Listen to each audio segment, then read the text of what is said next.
All right. Hey, everybody, and welcome to this month's Underscore. So today we're going to be talking about marketing your education program. So whether you are in learning and development, customer education, partner education, whatever your education variety or varieties, there's something for you today. I'm super excited about this topic as someone who has worked a lot in marketing and education, kind of the intersection.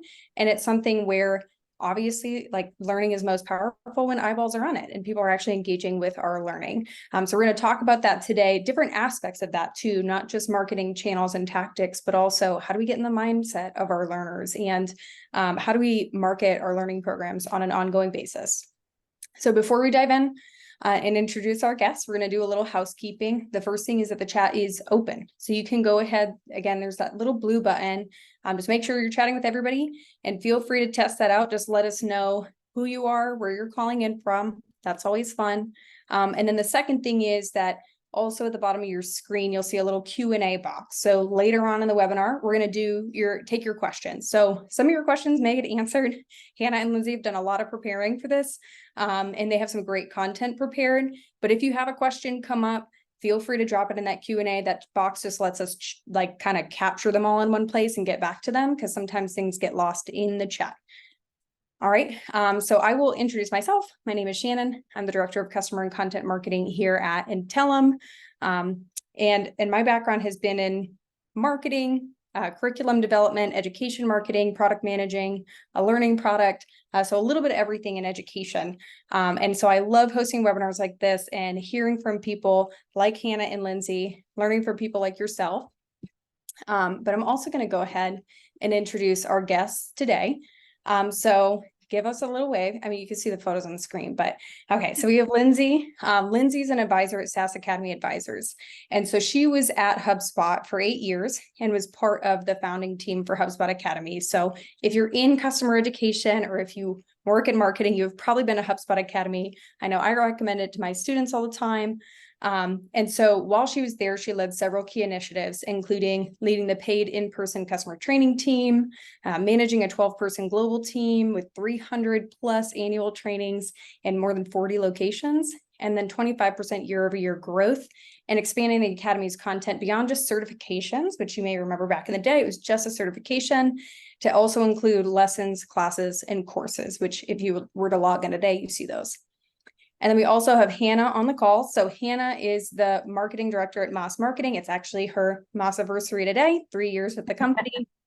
But she's also got 10 years of experience in marketing and has spent the last 7 in the L&D space. So if you're in learning and development, Hannah is your gal. Like, she's going to speak directly to you. And Moss has one key mission, which is to help L&D embrace the power of marketing within their function, to truly get people learning and to get learning content the visibility that it deserves once and for all. And I love that because when we've been talking, sometimes it feels like, it just is. We're working with adult learners. We're at a company. Do we really need to market our programs? Shouldn't people just take them? But she has so many great perspectives on that. And so in terms of what we're going to talk about today, we're going to talk about uncovering your learner motivations, because this is really key to how we market our programs. And then from there, we'll talk about how do you use those learner motivations, understand those jobs to be done, to determine the best marketing channels for reaching your learners. So not every channel is effective. It depends. Are you working with prospects, customers, partners, internal employees? What are they using your platform to do? We're going to talk about why internal marketing is key to successful education programs. So how do you find those internal champions? How do you cultivate them and make sure that your customer-facing teams are sharing your content and engaging with your content? How do you drive returning learners? So not just how do we get new people into our learning programs, but how do we keep them coming back? And then how do we maintain that drumbeat, that consistent? So instead of just announcing a new certification launch, instead of just announcing a new class that dropped, how do we make sure that we're regularly talking about our education programs? And so we're going to start with, we'll do this kind of informationally, and then I also have some slides that kind of go along with this. So you all had said previously some slides would be helpful. So we did prepare some slides about the things that we're talking about. But the first question that I have for you, Hannah and Lindsay, is when it comes to customer or partner education or internal professional development, we're working with adult learners, and learning is optional, right? We're not required necessarily to do it. Maybe for compliance training, but even then, we don't always have 100% completion rates. So how do you motivate learners? And Lindsay, maybe if you want to start here. Yeah, thanks, Shannon, and thanks, everyone. Please use the chat pane. Let's make this interactive. Let's have a good time. But I'm so glad we're starting with the motivation piece of this, because this is going to be the key to also your marketing strategy and how you're thinking about developing your education as well. When we as educators are developing these programs, we're not just developing these programs for the sake of product training or just getting some messaging out there. What we're really looking to do is have skill development happen. We're trying to tie into these motivations of our learners. And oh no, it has happened. It's happened. It has happened. We're talking about motivational learners, and right when Lindsay was going to drop that truth. All right. Yep. Maybe I'll carry on with my thoughts on the matter. All right. I think when I'm talking to learning professionals often, they're like, oh, but this is optional. So people can choose whether they do it. They're adults, they choose for themselves. If we take a step back and think about it properly, everything that is marketed to us is optional. You don't have to have an iPhone. You don't have to have a smartphone. You don't have to have a MacBook. You don't have to do any of this stuff, but it is being marketed to you and then you want to do it. So what you said there in the question, Shannon, about the motivations is so important. And we do a practice at Mass that we call creating learner personas. I'm sure most people on this call would have heard about learner personas, but that helps us dig in a little bit deeper and look at these individuals as human beings. We need to put on our marketing hats and do this like all the big brands do. Nobody ever woke up one day and said, I really need an electric car. Somebody went out and made it and then told us we needed it.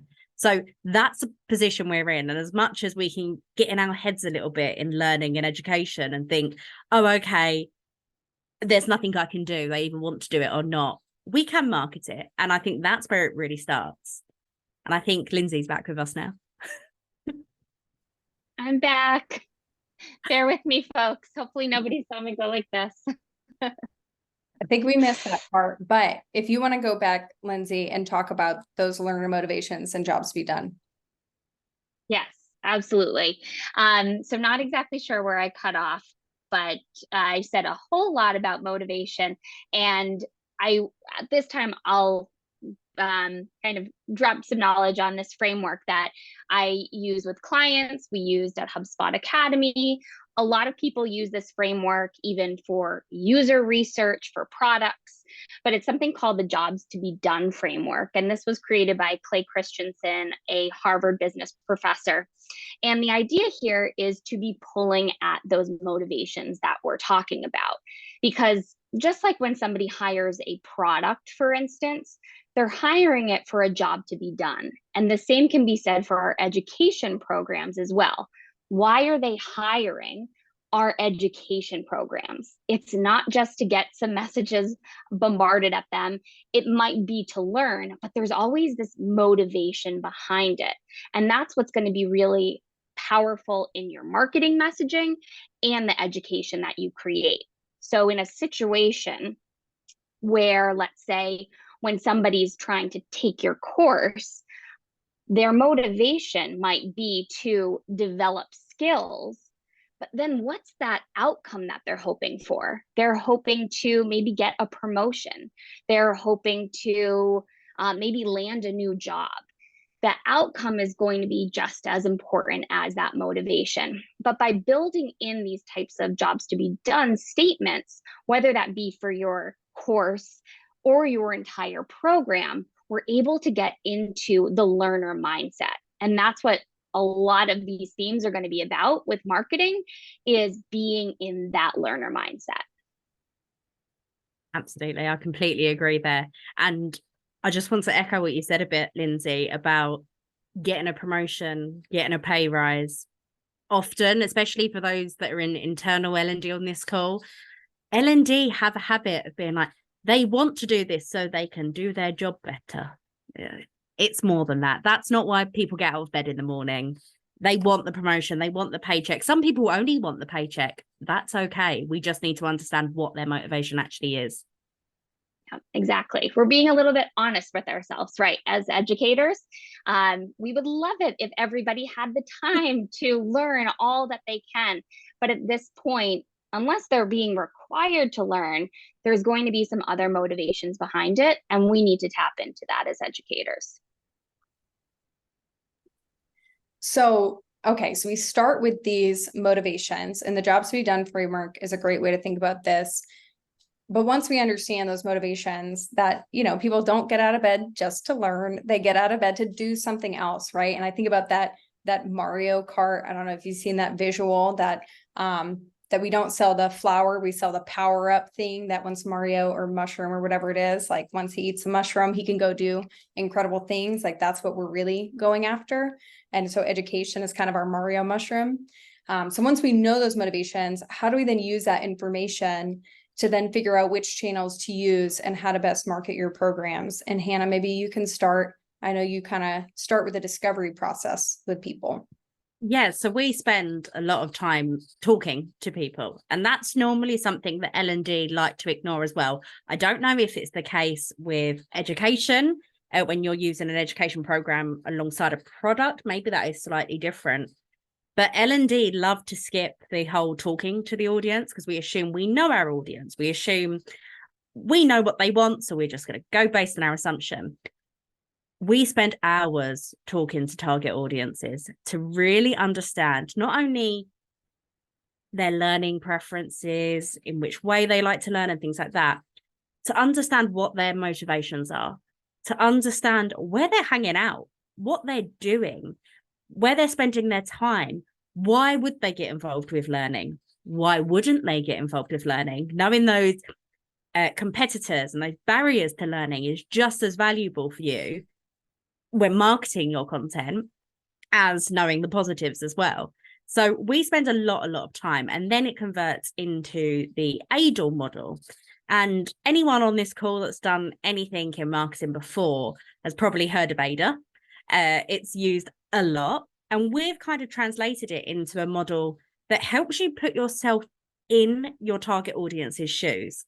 And that's the bit that everyone finds most hard, trying to put yourself in your learner's shoes and say, this is what they are doing. When I talk to people, often right at the beginning, at the awareness stage, people think, oh yeah, they're thinking about learning. No, they're not. They're not thinking about learning. They're not thinking about your education programs. They're not thinking about that at all. Often they're just trying to get on with their lives, get on with their day jobs. So understanding what people are doing at each stage of this funnel helps you then go, okay, so if in the interest stage, they're kind of aware that they have a problem that they need to fix and they're hanging out on our intranet, well, then you can market on the intranet, can't you? If they're hanging out in your canteen, put a poster up in the canteen. When you start thinking about their customer journey and their decision-making journey, you'll start to identify where they are. And that is the game changer from taking you from just sending out emails or any other form of marketing you're doing to actually create a marketing that really works and moves the needle for your organization.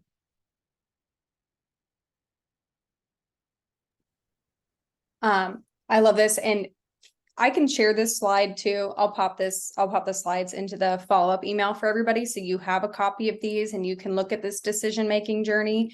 And then I also know that you have a great resource for learner personas, kind of like a guide that allows people to walk through that. But then maybe let's go back to Lindsay here, talking about with those motivations, how do you use that to craft a customer story? And then use that story to then deliver that story through these different channels, right? So for our L&D professionals, maybe we are using that intranet, we're using Slack, we're using some kind of internal communication tool. But what about for those external audiences, whether those are customers, partners, prospects? Have we lost Lindsay again? I think she went off camera. Oh, we have. Okay. Yes, we have done this again.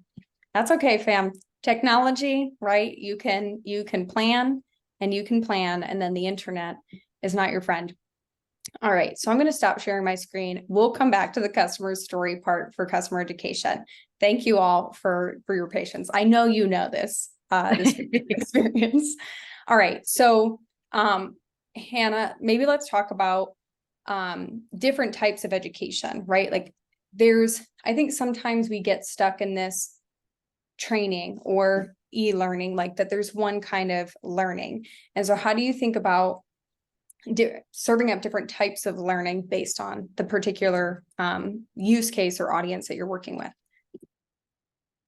In my opinion, I think we should be striving for a situation that we have a range of different learning methods, types. I avoid saying learning styles now. I know people don't like learning styles, do they?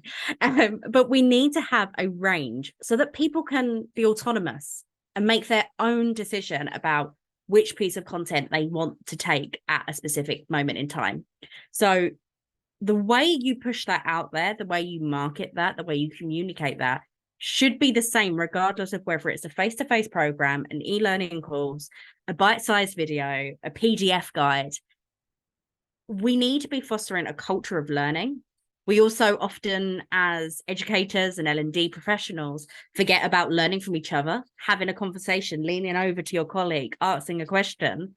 They are all valid methods of learning. And if we're all coming from one position of we want people to learn and to develop, and as Lindsay said, develop new skills and make those behavioral changes, it shouldn't matter how people are doing it. And sometimes we get a bit bogged down in that mundane, it must be e-learning, it must be a training program, it must be blended, it must be bite-sized. And actually, that shouldn't make a huge difference. We should just be delivering the right content to the right person at the right time. So welcome back, Lindsay. I'm going to share this slide. We're talking about different types of content and making sure that you're using the right type of content. I think this also goes to what we were talking about with channels, because how you find these different types of content will be dependent on where do they live, because sometimes you have help content that lives on a support site and you have a community over here and you have a way for people to interact and ask questions in real time. You have your e-learning and certifications in one place. And Lindsay, I know we talked about the development, and I want people to hear that story of kind of where HubSpot Academy started and then how it grew over time. And I know that you were kind of instrumental in bringing in those different types of learning, because I think that plays a huge role in how do we deliver this, because delivery and marketing are really closely tied together. Yeah, absolutely. I have to say, I appreciate everyone bearing with me. I'm on a hot spot now, so I'm feeling very confident that we're going to have smooth sailing moving forward. But I think part of this is also acknowledging, right, that Rome wasn't built in a day, that a lot of this is going to take time as we establish these educational programs. And this may have already been mentioned, but what I love about the fact that we're touching on this topic is that when we're developing education, there is room for all of these formats. These formats don't have to compete against each other. They complement each other. They can be built off of each other. But at our time at HubSpot Academy, we went through many different renditions before it officially became this brand of HubSpot Academy that was developed over 10 years ago now. And we started as providing these live trainings because there was a need for filling a gap for our customers and helping them develop the skills that are needed to successfully use the HubSpot software. And so as we started to develop these live webinar trainings, we found that there was also a need to fill in the need of our learners of having a learning opportunity to do that on demand. And so we started to balance this. All right, we're going to test out these concepts in a live setting. And once we feel like we can polish those ideas, we can now have them be video-based. We can now tie that to a certification. We can now expand our library of offerings so that we're not just providing them different ways of learning, but covering different topics as well.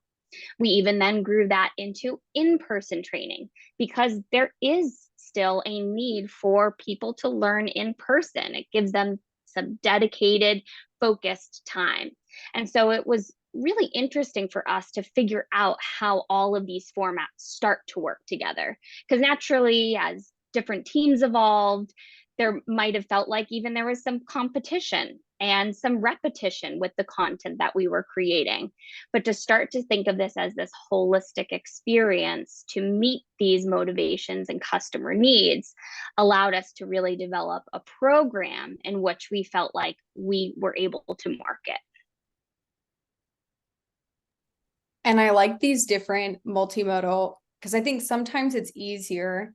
I was just talking to Kat, who's on the call yesterday. It's saying, or Nicole is also on the call, and I was talking to her yesterday about how I found recently it's easier for me to be in person, you know, to be at a live class.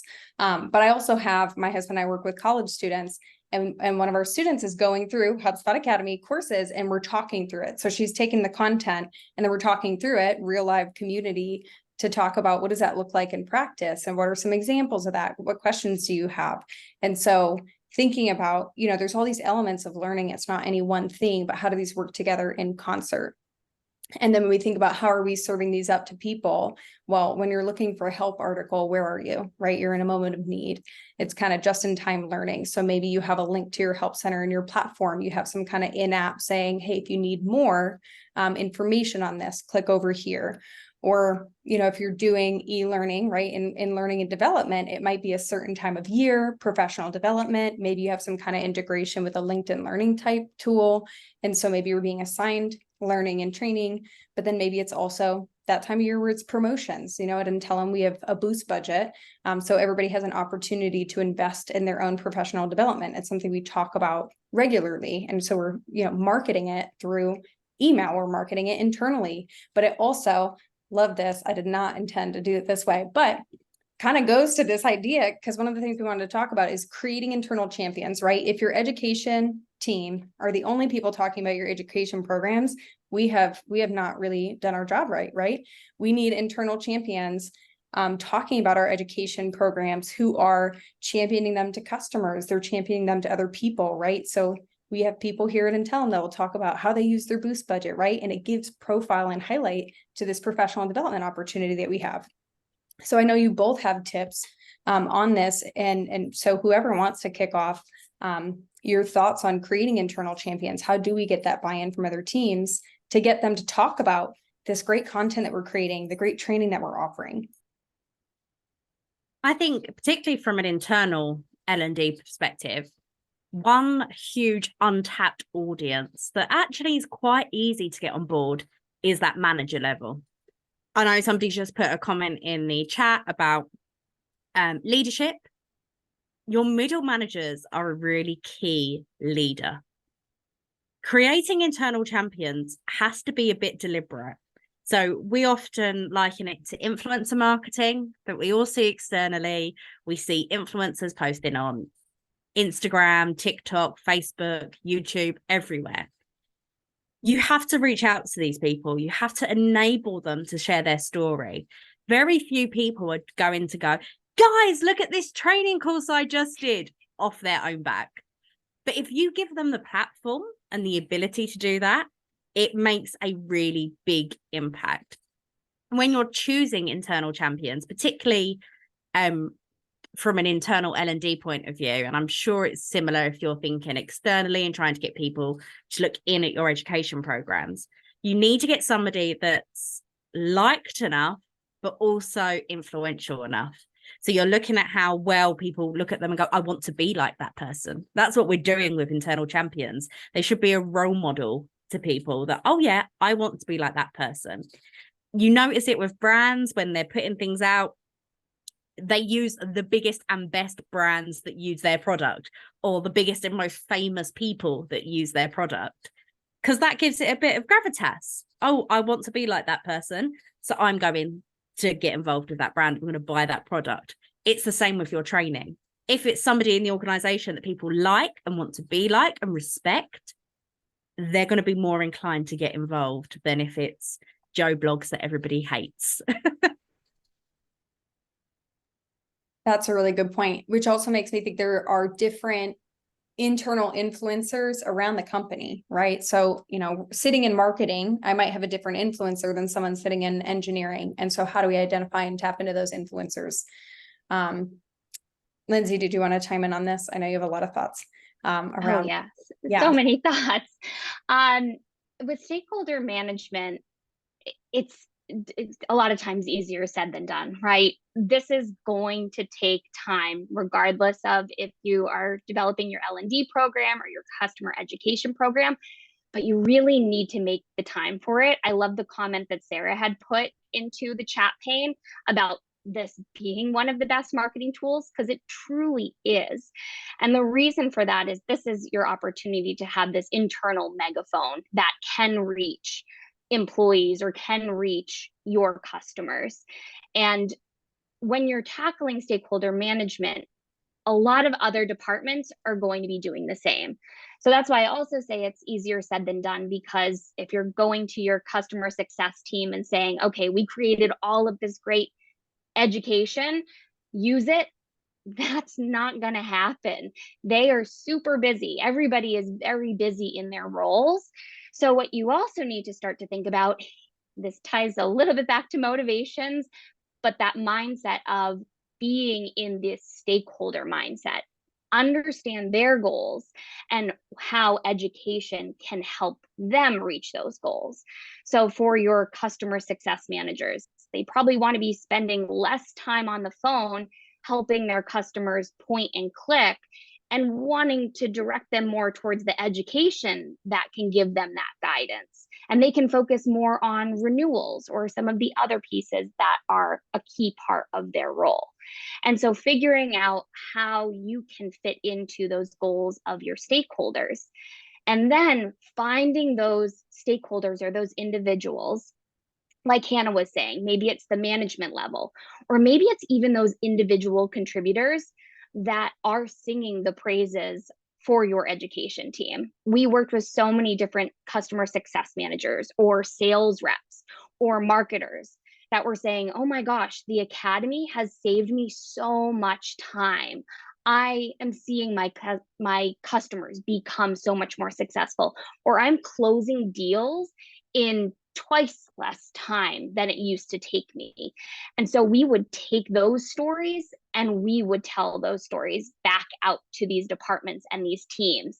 They would be our megaphone to their peers, so they could also help evangelize what we were trying to do. Because again, we're trying to help them, and like other teams that are trying to manage these stakeholders, they are also feeling very bombarded by messaging. So you have to kind of find that right balance, speak their goals, but also find those individuals.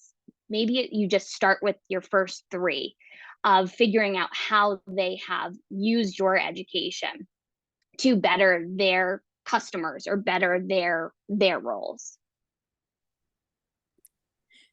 So Arthur had posted something in the chat around like leadership kind of getting on board with this, development. And I think baking it into your plans, right? Because we often expect, I don't know, that everybody's going to do all their professional development outside of work hours. But if this is an expectation that we have for professional development, that it might take place during work hours. And Hannah, I remember you telling me a story about, we're talking about these champions, but there's also detractors. There's people who do not help us effectively market our programs.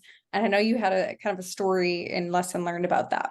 Yeah, it was a very recent client I worked with. So when we're thinking about learning programs internally, so these are really personal things to the individual, some people don't care. They don't think that learning and development and professional development is an important thing. I know on this call, we will all think it's an important thing. We're all in learning, we're all in education. Some people don't agree with us. And oftentimes an L&D's role is actually to market that upwards. And the story that Shannon was just alluding to, I learned most recently, and actually I had to pivot my strategy quite a bit to tackle actually marketing to management first, because I uncovered in my discovery process that a certain group of managers was telling their teams to set up an automatic redirect in their inbox that anything that came from learning went to their deleted file because they did not believe it was important. So I had a big challenge then to change that mindset and then get them to stop doing that. We've made progress. I've seen a lot of no's and a lot of shocked faces. We have started to make them realize that learning is important. But that's how much against it they was. They saw it as a detractor. They saw it as something that wasn't worth their team's time. So they were proactively telling people not to do it. So when we talk about marketing our education programs, we often look straight down to learners and how we're going to get learners engaged. But actually, sometimes we need to market upwards or maybe sidewards to our colleagues and our peers to say, guys, this is important for everybody. And this is why you should be involved. And everything Lindsay just said about this, if you get your team learning, this is going to make your job better. It's the same approach. You just need to think about the what's in it for them when you're talking to them. And I know Kat had mentioned this in the comments as well, kind of tying. She said, I found it to be helpful to cultivate a partnership with customer success leaders. They set the objectives for the CSMs. And if they see the value of education, they're more likely to set objectives for their CSMs to talk with customers about education. So again, kind of like aligning your program goals with those of other teams, right? And really, I think of education as often in service of everybody else's goals. So how do we actually communicate that? And that's that whole what's in it for me. And I'll touch on the final bullet point here around building in regular touch points. And this is actually, I'm going to hat tip shout out Nick Hershey, who's on the call, for talking about.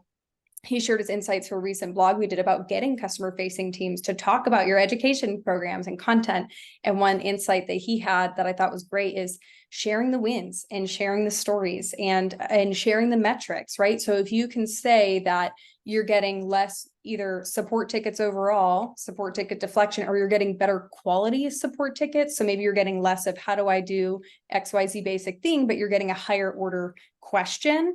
Can you show that? Can you report that back to other teams so that they see the value of the learning program? And then making sure that you're regularly talking about, right? Like I always look at it as what's the feeling I want to give off and what do I want people to think? And now anybody from Intellum listening to this knows that this is what I'm doing is everybody wants to be part of a winning team and a winning motion, right? So if you are constantly sharing your wins and you're building hype and you're building momentum for your programs, people want to be on board with that because they get really excited. So finding ways to touch base, whether it's in team meetings, it's in your internal communication channels, it's emails. I do a biweekly content roundup. So we pull in education, we pull in content, we just tell everybody, hey, here's some of the great stuff that we put out recently. So this recording, it's going to be in next week's roundup. Just making sure we're regularly communicating with people, we're staying in front of people. Because again, with those people, those managers who are deleting things, it can also be like, sometimes I delete emails when I irregularly receive emails from people, right? Like as marketing people, email marketing best practice is just to be consistent. Because when people see that name that they recognize, they'll actually open and read the email. And also, can I just quickly interject there, Shannon, that a top tip that I know all three of us agree with, but perhaps none of us discussed before this webinar, the email should be coming from a human being. Please don't send out emails from the L&D team or I guess, Lindsay, you never would have sent one that just said from HubSpot Academy. You need to start building that connection with people, and it's much harder to ignore another human being than it is to ignore a brand. So if you're sending it from the L&D team, that's going straight in the bin. If it's Hannah from the L&D team, people are like, oh, Hannah wants to talk to me. And it sets up a different narrative in the mind straight away. That is a really interesting point. I know these conversations come up a lot in Slack channels. Who should this email come from? And again, I think I want to communicate to customers, to people engaging with us, that there's so many people here to support you, right? So it could be Hannah from the L&D team and Lindsay from the education team and Shannon from the marketing team, right? We could be sending these emails, but they're like, wow, I always have a point of contact. There's so many people who are investing in my development.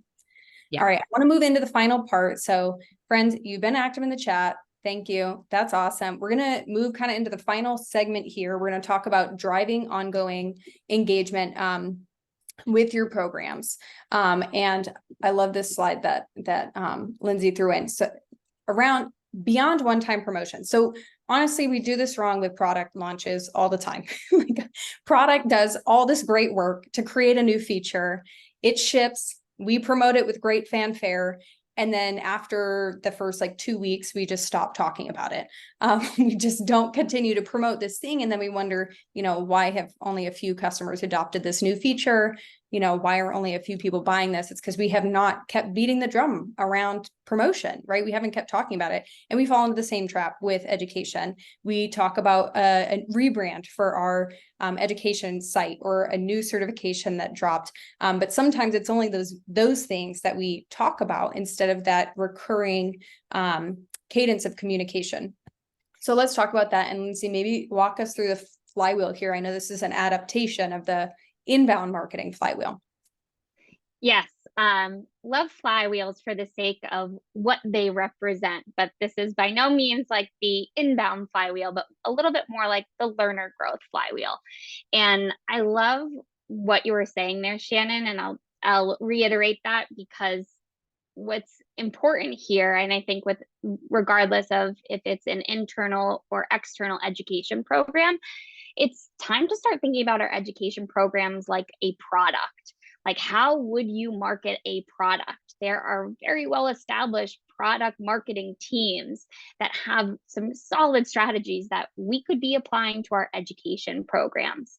But when we think about our whole education programs, I like to think about how a learner is growing within your program, because there's going to be different strategies and different marketing channels and approaches that we want to use based off of their growth.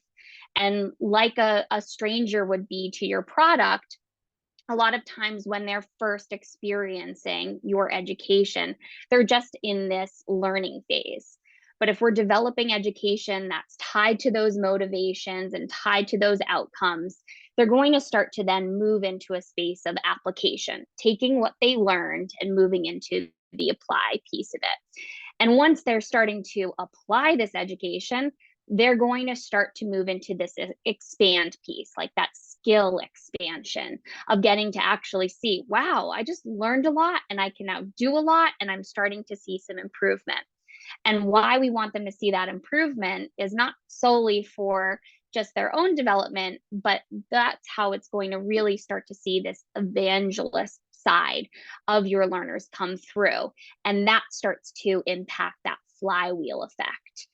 Those that are preaching, and whether it be those internal stakeholders or maybe it's your customers, praising your academies and talking about, wow, I can't believe I learned all of this, but I'm able to do all of that. More people need to go through this education. And so it creates this learner growth flywheel. And so when I think about not just having one-time promotion of a course that just came out, or even a course that just got updated, but thinking about how do you market to those people that are just coming in as learners, that's probably the space that we most feel very comfortable in. But then starting to think about, how do we encourage those to now take what they learned and apply it? How do we encourage those to now take what they learned and expand off of that, take more of our learning, take more of our education? And how do we market to those to make it easy for them to evangelize our programs, making sure that they have the capabilities to share their credentials or to have some sort of social proof of what they're learning as well? And so that's how I like to think about it when I'm building out this marketing strategy, making sure I have the right channels and the right messaging for all four of these stages. Can I also add to that, from an internal point of view? We often assume that everyone's in that awareness stage from the ADL model I showed a little while ago. A lot of people internally aren't. They kind of know there's this learning thing going on, but they don't really know about it. So we can count them as unaware. Having those advocates or evangelicists, I can't say that word. Well, if we have those advocates of our program and they go and tell their friends that are in the unaware stage about your offering, those people are going to come into your flywheel in a much better mindset, and they'll be much easier to get through that process. So by getting people through this process and making them advocates or making them loyal, however you present it, you're making your job easier in the future. So this is incredibly important for internal L&D teams. It shouldn't be overlooked because we're talking about customers. I often say to L&D, if you hear people say customers, change it to learner and it will still make sense. So any L&Ders on the call that are thinking, I'm internal, this don't apply to me, it does. So good. All right. The last part here, Hannah, I'll kick this over to you. Because we've been talking about not reinventing the wheel, right? All of us, the theme of it's not even 2023, at least since 2020, the theme has been doing more with less. And everybody in the chat said amen. But like we have just been asked to do so much. And I'm sure people are like, marketing is not my job. I'm not responsible for marketing. We have a whole marketing team. I don't have a lot of time to take these things on. How can people kind of get started with implementing some of these marketing techniques, tactics that we've talked about? And how can they not reinvent the wheel in doing that, but kind of build upon what already exists?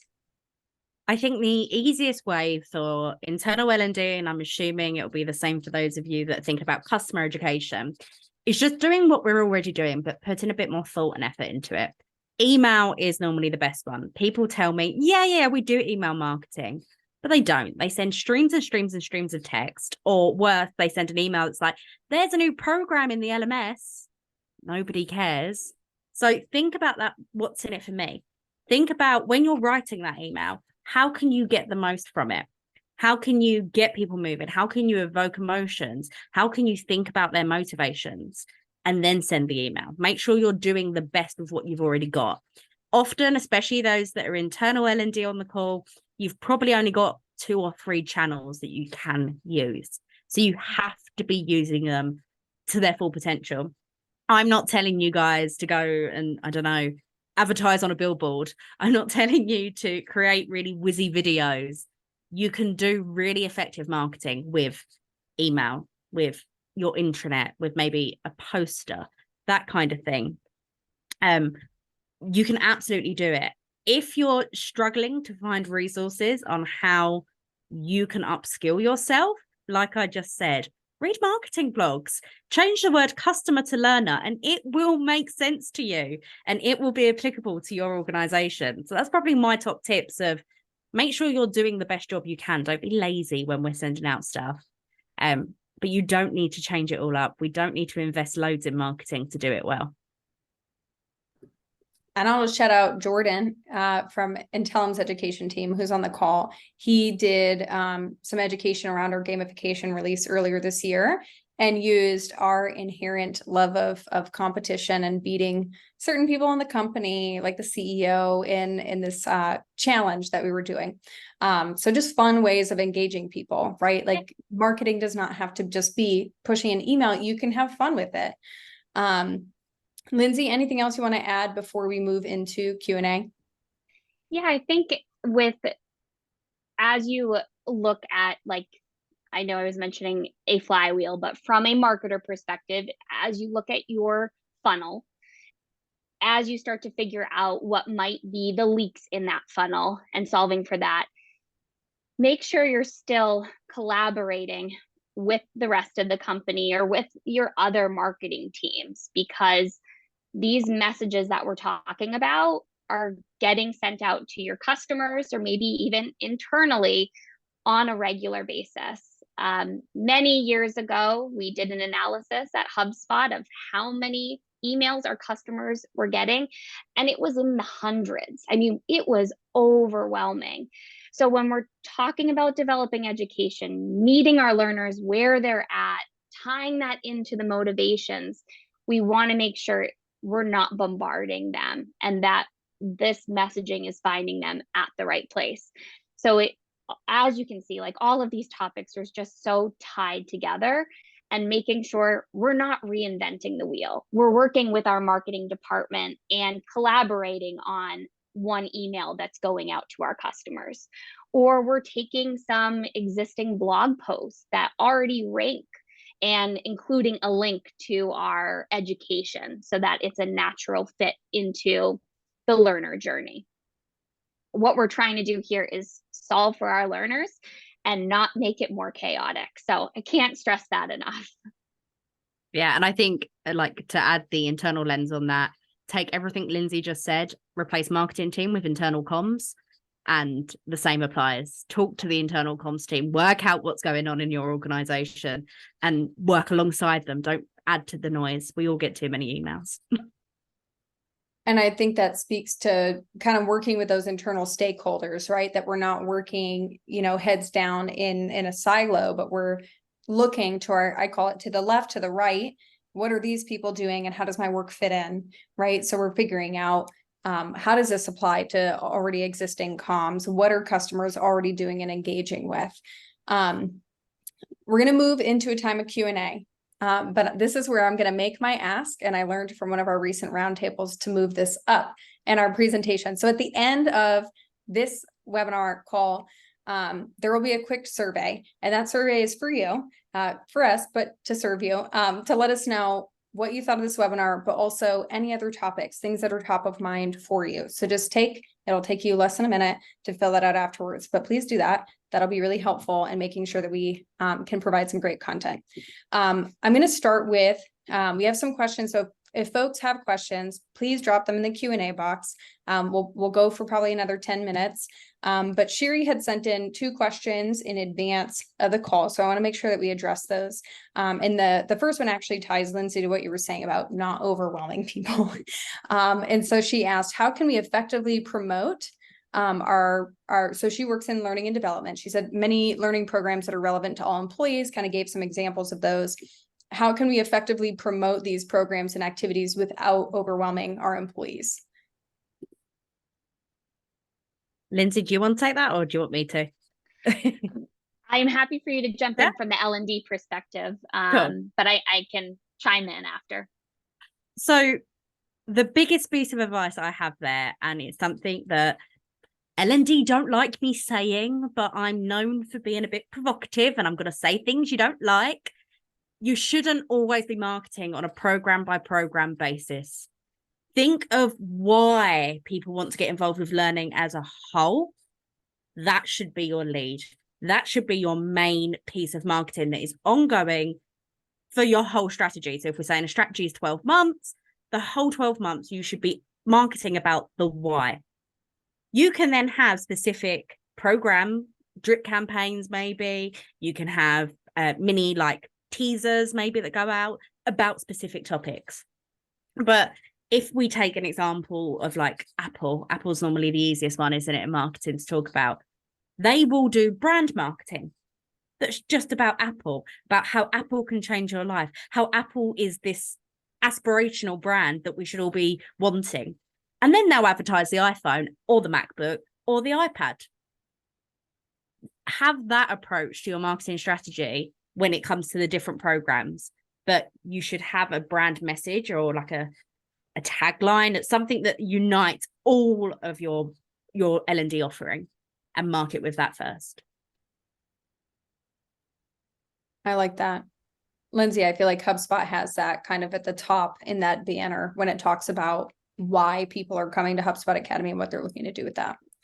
Yeah, absolutely. And I see it with a lot of SaaS academies as well. When you have that overarching brand and theme, it resonates with the learners. They now know this is the space that I'm going to come back to, or I know why this entire space exists. It then makes it that much easier to then market those individual components that you're thinking about launching or updating. So I completely agree. I love what you said there, Hannah. And also, if we're being really realistic, a lot of internal L&D is a bit boring. I don't want to do a course on data protection. I don't know about you. So if you want to get me engaged, you need to, as we said right at the top of the webinar, tap into the motivations, and that's going to have a much broader impact. Now, can we kind of build on this? Someone submitted, how can L&D teams with slashed budgets factor in marketing? It's tough, but like I just said, I'm really not asking you to spend a lot. It was in LinkedIn Learning's most recent workplace learning report. that L&D don't prioritize their own development. The world we live in now, I know we said like, oh, we're learning professionals. We don't want to be marketers. We have marketers to do that. The world we live in now, we all need to have a bit of marketing in us. We need to have those skills. Even if you think about going for a job interview, you're marketing yourself in that job interview. I think the best way, if you have a £0 budget, the best way L&D can utilize marketing is by upskilling yourself. And like I said, sending out better emails. You've already got email. Every organization has. Doing these things better than you're currently doing them, even if it's the description on your program when it's in your learning platform, for example, or if it's an e-learning course, how are you writing about it? What's the title of it? All of those things will have an impact on how people engage with you. You can start marketing really, really small if you have no budget, and it will still have an impact for you. And Shannon, I'll add to that too, just also from a developing academy program. Like when we started HubSpot Academy, we didn't have any budget. Years in, we still didn't have any budget. When we're talking about even developing education, you don't have to have fancy video equipment or any, like there's a lot of tools that you can use and be resourceful with. And then finding your other teams that you can collaborate with as well. Maybe it's tapping into their budget or their resources and figuring out how you can kind of both win. There's a lot of ways to be flexible, especially I think we've seen it more than ever before this year with a lot of budget cuts. I love this because I just posted Hannah's podcast, the Marketing for Learning podcast, in the chat. But then Hannah was like, I always push people to HubSpot Academy. So I love the back and forth here. There are so many great resources, right? And this is the thing I always say about customer education is it's accessible, it's approachable, and it's affordable, because often it's free, and it's free application that you can, or free education that you can apply in the workplace, and HubSpot Academy being a great example of that. Someone else had submitted a question here. How do you balance marketing the product and key features with a CTA to learn how in our education resources versus marketing the education resources themselves, and how successful they are in helping customers to learn whatever it is that they may want to learn? Do you find either are more successful at driving adoption or creating internal champions? I feel like that probably builds on the program versus holistic. But Lindsay, if you have any thoughts on that. Yeah, I think part of this is definitely, it ties into like that jobs to be done framework, or thinking back to those motivations component. Have a why for your entire program. Treat it like a product. And even if you did a quick Google of developing a product statement and thinking about it in the same way, if we can think about our programs as a product, then all of those courses and pieces of education we're developing can be those features that we're then marketing as well. So it is going to be, when we're talking about marketing here, we're not just talking about a singular course. We're talking about marketing the brand and marketing those individual pieces of education. And not to plug the podcast, I did record a podcast a couple of months ago about L&D's positioning statement, and that's exactly what Lindsay was just talking about there. It's something we do as marketers. I tried to translate it into an L&D perspective for you guys. So if you fancy learning a bit more about that, there's a podcast out there for you. That's awesome. I also love, Kat mentioned, highly recommend seeing what tools your marketing team already has and is using, and building on that. And then Courtney, I was crying a little when you said it took our team about a year to even realize that was an option, right? So, we kind of touched on this, and I'll end on this. And I know there are a few more questions, and I promise I will email you a response. I'm committed to making sure everybody gets answers to their questions, but I also want you to all make it to your next meeting. Is your internal marketing team can help. Often they don't know, right? Like maybe they don't know what education programs you're creating. And often when we're in the thing that we're doing, we forget that not everybody else knows the thing that we're doing, right?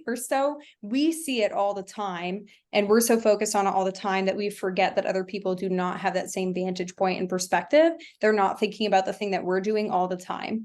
And so what I hope you all can take from this call is there are so many parts of marketing, but it doesn't have to be intimidating. You don't need a degree in marketing. Complete candor here. I don't have a degree in marketing. I learned it on the job.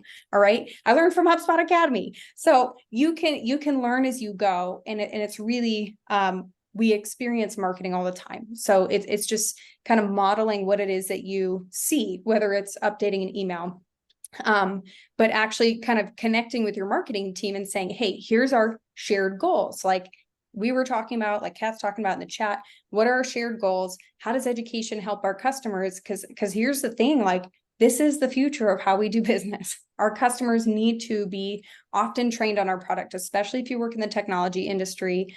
Our products are changing rapidly. Technology is changing rapidly. This is how they're going to keep up with your product development, product enhancements. So how do we keep that top of mind? Your marketing team can be an asset and a resource, but sometimes you just have to bridge that gap. So like get on their team call, get an understanding of their charter, their plan. How can what you do weave into that, and ask them how they can help, because they're there as a resource as well. And Hannah, I know you said, often people will go to a marketing team and they'll be like, I didn't know, like, but I would be glad to help. So I have a lot of L&D people that I've spoken to that I'm like, go and talk to your marketing team. And then the marketing team are like, wait, why aren't you telling people about learning? Yes, we can help you. And they'll just offer help. Marketers love talking about marketing. They're always happy to help. Awesome. I was totally copying your LinkedIn profile. So we're gonna end here. If you have an outstanding question, I will email you an answer. Thank you everybody for joining us today. Again, please take that survey, help us help you. What do you want to learn about? What things are you struggling with that we can do webinars about, create content about? And then go follow Hannah and Lindsay online. They both have newsletters. Hannah has a podcast. Lindsay has a newsletter with SaaS Academy Advisors. They both put out a ton of great resources and information. Obviously, the Intellum blog has a lot of great information too. I'm totally biased there though. But thank you again for attending, and yeah, have a great day. Thanks for having me. Thank you, Shannon. Bye, everybody.